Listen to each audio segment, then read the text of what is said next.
Today's November 8th. There's so many exciting updates. I want to go over the income-driven repayment waiver.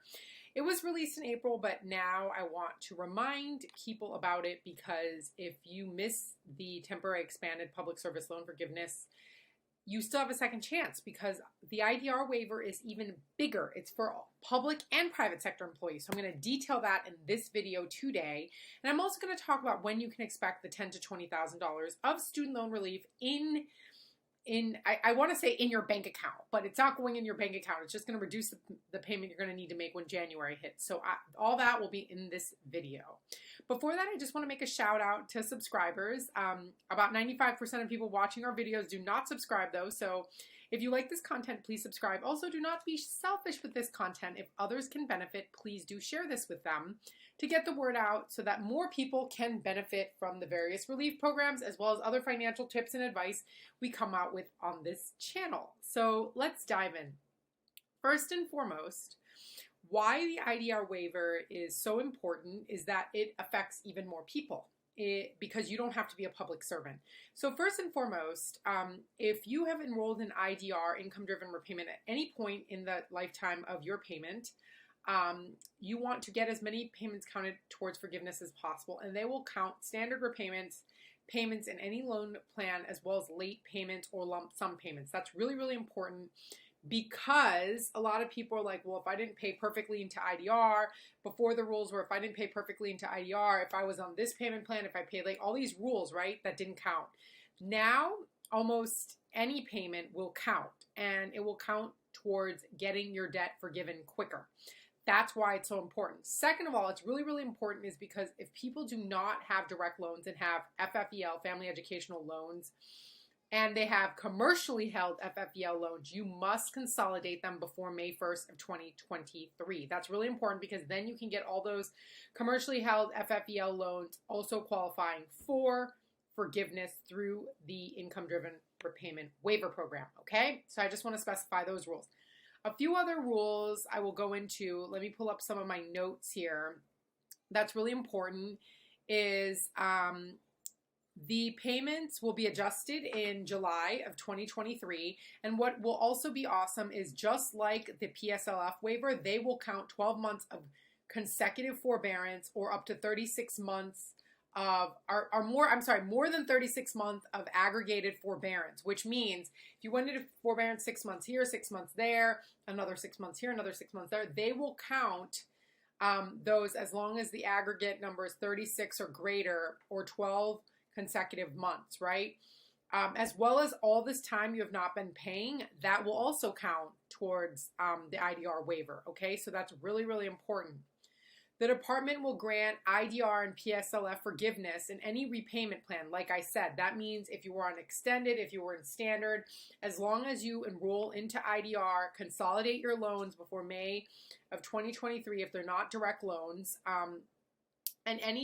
however, all deferments before 2023, besides in-school deferment, will also count. I shouldn't have started that statement with however. I should have said and also. It will count. So time in economic forbearance, like economic hardship forbearance, a deferment, all that time will count towards the IDR waiver. That is huge. This is hundreds of billions that can be discharged, so it's really, really big because it doesn't just include PSLF, it includes private sector employees. So start to enroll the IDR paperwork, consolidate your loans if necessary. We at myloansense.com can help you.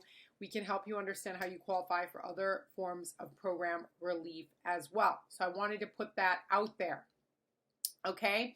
Let me see in my own notes if there's any other thing I need to include before I go into the 10 to 20 grand of forgiveness. So here's a few examples. So let's say you've made 16 years of repayment, right? Or 15 years of repayment. But some people are like, oh, I've been paying forever, right? You made 16 years of repayment and they haven't all been in an income-driven plan and you've made a few years of deferment, obviously a few years of this administrative forbearance. Let's say you made 16 years and you have 2 years in deferment and 12 consecutive months, more than it, plus you have these 3 years, almost 3 years we haven't been paying counted, now you could all of a sudden qualify for your 20 years and no longer have to make any payments. So it's really, really important. And that can also include federally and privately held FFEL loans. So if you consolidate by May 1st, you could literally get that additional 4 years counted, even though you didn't make those payments, and now get your debt forgiven. So there's an example I wanted to show you of how you can get your loans forgiven sooner, and that will mean tons of relief for people. So consolidate your loans now. Commercially held FFEL loans, consolidate them. We can help with the consolidation process if you need help with that, okay? Also understand that if you're married, there are tax filing, married, separate versus joint, benefits versus penalties. So if you're married, understand some of that, and we can help you understand that if you have questions, okay? And then now I'm going to go into, I'm sorry, I'm playing with my hair here. It's all over my face. I want to talk about now the loan forgiveness, 10 to 20K, okay? Really, really important. A lot of us have been waiting on this. So all the lawsuits that have been going on, none of them have been upheld as in upholding the Department of Ed from actually forgiving the loan. So news went out that the administration and the Department of Ed will start forgiving the 10 to 20K of loans as soon as November 15th. If you do not know if you qualify for the 10 or 20, I have a video on that, on how to look up if you qualify for 10 to 20. Check that out. I will link it below. And of course, if you have not filed the very simple application, it will take you 2 to 3 minutes max. And that is the best 2 to 3 minutes you will have ever spent, because each minute will be worth $5,000 to $7,000 in some cases. So take the time to do that. I'll link a video where I go through that application as well in the description below. If you have any questions, so I just want to reiterate, this forgiveness is coming soon. If the government has any questions about proving your income or anything, they will ask you that, and you have until March of 2024 to respond. Obviously, I don't recommend waiting that long. You should respond sooner so you can get your debt forgiven sooner. But for the most part, the government, for those that they don't have questions, will start as soon as next week, the end of next week, or middle to the end of next week. So that's pretty exciting. Let us know if you have any questions. Leave questions in the comments below. I will try to answer them. And like I said, please subscribe, and please do not be selfish with this information. If you know others that could benefit, please do go ahead and share this information with them. I realized, oh my God, my lighting was so dark. Even though I have a ring light here, I feel like my lighting is so dark. So again, let us know if you have any questions. Have a great, wonderful rest of your week.